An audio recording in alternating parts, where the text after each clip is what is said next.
if you haven't already, you should really go check out my trailer breakdown for Wonder Woman 1984 that I posted yesterday, because if you're not aware, we did get a brand new trailer for Wonder Woman 1984 at CCXP yesterday, but there was like one new shot in there, so it really wasn't worth doing a breakdown. That's why the majority of that video is literally just a rant of how terrible and disappointing CCXP was.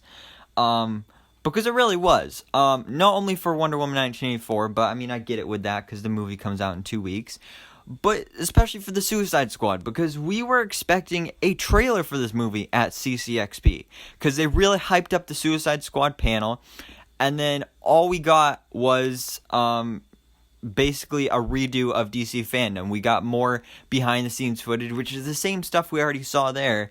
And we got some new concept art and stuff, which is cool, and that's what this video is going to break down. But you would have thought we would have got at least a teaser trailer or some sort of new footage. But no, we just got some concept art and new looks of the characters, which is still cool, I guess. So let's go ahead and break it down. So first of all, we got a new look at Ratcatcher 2. She looks really cool here, but then she looks even cooler with her hood and gas mask on as well. So I'm not that excited for this character because I'm not the biggest fan of rats, and I'm not really looking forward to seeing a bunch of rats running around on the screen, but she does definitely look really cool and creepy at the same time. So she looks cool. Then we have a new look at Idris Elba's Bloodsport, which when we first saw this concept art, I was like, wow, you were just copying other DC characters, because you look at this suit and he's blue and orange. Can you think of another DC character that's very similar to Bloodsport that has that same color scheme? Oh yeah, Deathstroke, aka Slade Wilson. And it feels like with this character in the movie, they weren't allowed to use Deadshot because Will Smith couldn't return. And they weren't allowed to use Deathstroke because they were doing whatever else with that character. So they were like, let's just smush them together. And, Bloodsport. Yeah, we'll use that character's name and then put it here. I mean, his suit looks awesome. It just feels like it's kind of a ripoff of, Deathstroke and Deadshot. Which, I mean, I'm not complaining about, because those two characters are pretty cool alone. But then you smash them together, it's bound to be cool. And then Bloodsport actually got even cooler because we did get a cool new look at him with his helmet on and everything. And I'm actually a big fan of this helmet.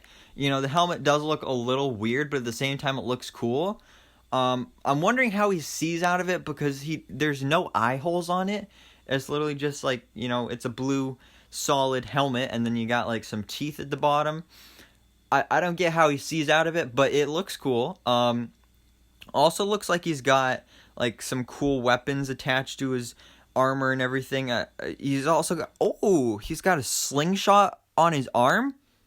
Okay, that's pretty cool. Got to admit, that's cool and everything. Then we have a new look at TDK, played by Nathan Fillion.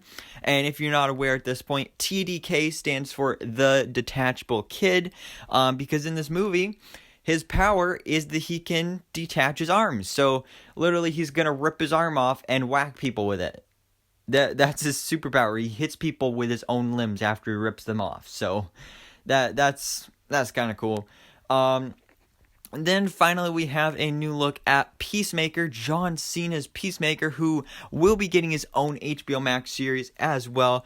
As you can see here, he's in his suit, looking pretty cool, but then he's sitting there eating that last enchilada, and as John Cena talked about, he ate like 30 of those to get the right take for the scene. So, we're proud of him for doing that, because it's going to be worth it.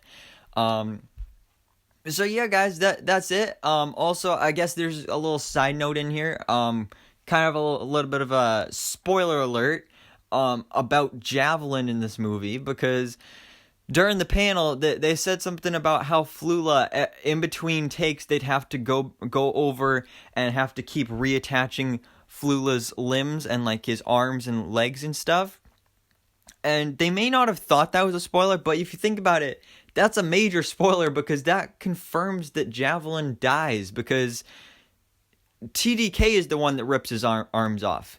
Javelin, his arms and legs, those are supposed to stay attached, so if his limbs are falling off, then I don't know how he'd be alive. I mean, we all assume he's gonna die anyway. We all assume half the squad is gonna die in the beginning, but they literally just confirmed it. So that sucks because Flula Borg is an awesome, funny guy. So I would love to see more of him in this movie, but doesn't sound like he's gonna last too long. But anyways, guys, let me know down in the comments below, what do you think about these new looks at the characters of the Suicide Squad, these concept art and actual images and all that good stuff. So thanks so much for watching. Please drop a like if you enjoyed this video and hit the subscribe button so I can keep up to date on everything that goes on in the DC life.